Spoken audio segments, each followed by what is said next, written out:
कहानियों की क्यारी में प्रस्तुत है नैतिक शिक्षा की कहानी चार आने का हिसाब। बहुत समय पहले की बात है। चंदनपुर का राजा बड़ा प्रतापी था।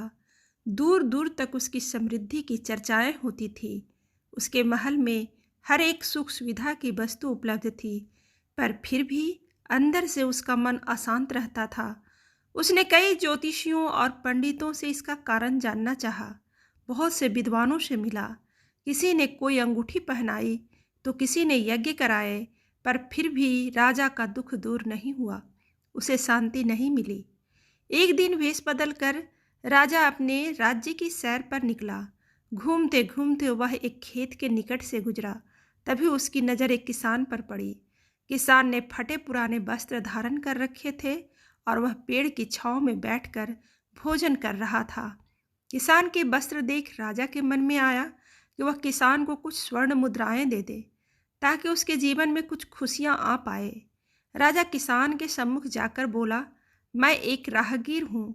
मुझे तुम्हारे खेत पर ये 4 स्वर्ण मुद्राएं गिरी मिली। क्योंकि यह खेत तुम्हारा है, इसलिए मुद्राएं तुम ही रख लो। किसान, ना सेठ जी, ये मुद्राएं मेरी नहीं है। इसे आप ही रखें या किसी और को दान कर दें। मुझे इनकी कोई आवश्यकता नहीं है। किसान की यह प्रतिक्रिया राजा को बड़ी अजीब लगी। वह बोला, धन की आवश्यकता किसे नहीं होती, भला आप लक्ष्मी को ना कैसे कर सकते हैं? सेठ जी, मैं रोज 4 आने कमा लेता हूँ और उतने में ही प्रसन्न रहता हूँ। किसान बोला, क्या आप सिर्फ 4 आने की कमाई करते हैं और उतने में ही प्रसन्न होते हैं? यह कैसे संभव है? राजा ने अचरज से पूछा। सेठ जी, किसान बोला, प्रसन्नता इस बात पर निर्भर नहीं करती कि आप कितना कमाते हैं या आपके पास कितना धन है। प्रसन्नता उस धन के प्रयोग पर निर्भर करती है। तो तुम इन 4 आने का क्या क्या कर लेते हो? राजा ने उपहास के लहजे में प्रश्न किया। किसान भी बेकार की बहस में नहीं पड़ना चाहता था। उसने आगे बढ़ते हुए उत्तर दिया, इन 4 आनों में से एक मैं कुएं में डाल देता हूँ, दूसरे से कर्ज चुका देता हूँ, तीसरा उधार में दे देता हूँ और चौथा मिट्टी में गाड़ देता हूँ। राजा सोचने लगा। उसे यह उत्तर समझ में नहीं आया।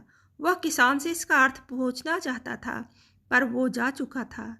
राजा ने अगले दिन ही सभा बुलाई और पूरे दरबार में कल की घटना का सुनाई और सबसे किसान के उस कथन का अर्थ पूछने लगा। दरबारियों ने अपने अपने तर्क पेश किए, पर कोई भी राजा को संतुष्ट नहीं कर पाया। अंत में किसान को ही दरबार में बुलाने का निर्णय लिया गया। बहुत खोजबीन के बाद किसान मिला और उसे कल की सभा में प्रस्तुत होने का निर्देश दिया गया। राजा ने किसान को उस दिन अपने भेष बदलकर भ्रमण करने के बारे में बताया और सम्मानपूर्वक दरबार में बैठाया। मैं तुम्हारे उत्तर से प्रभावित हूँ और तुम्हारे 4 आने का हिसाब जानना चाहता हूँ।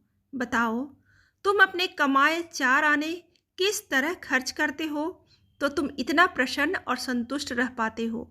राजा ने प्रश्न किया। किसान बोला, हुजूर, जैसा कि मैंने बताया था, मैं एक आना कुएं में डाल देता हूँ, यानी अपने परिवार के भरण पोषण में लगा देता हूँ। दूसरे, मैं कर्ज चुका देता हूँ, यानी इससे मैं अपने वृद्ध माँ बाप की सेवा में लगा देता हूँ। तीसरा, मैं उधार देता हूँ, यानी अपने बच्चों की शिक्षा दीक्षा में लगा देता हूँ। और चौथा, मिट्टी में गाड़ देता हूँ, यानी मैं एक पैसे की बचत कर लेता हूँ ताकि समय आने पर मुझे किसी से मांगना न पड़े और मैं इसे धार्मिक, सामाजिक और अन्य आवश्यक कार्यों में लगा सकूं। राजा को अब किसान की बात समझ में आ चुकी थी। राजा की समस्या का समाधान हो चुका था। वह जान चुका था कि यदि उसे प्रसन्न एवं संतुष्ट रहना है तो उसे भी अपने अर्जित किए धन का सही सही उपयोग करना होगा। मित्रों, देखा जाए तो पहले की अपेक्षा लोगों की आमदनी बढ़ी है, पर क्या उसी अनुपात में हमारी प्रसन्नता भी बढ़ी है? पैसों के मामले में हम कहीं ना कहीं गलती कर रहे हैं। लाइफ को बैलेंस्ड करना बहुत ज़रूरी है और इसके लिए हमें अपनी आमदनी और इसके इस्तेमाल पर ज़रूर गौर करना चाहिए। नहीं तो भले हम लाखों कमाएं, पर फिर भी प्रसन्न और संतुष्ट नहीं रह पाएंगे।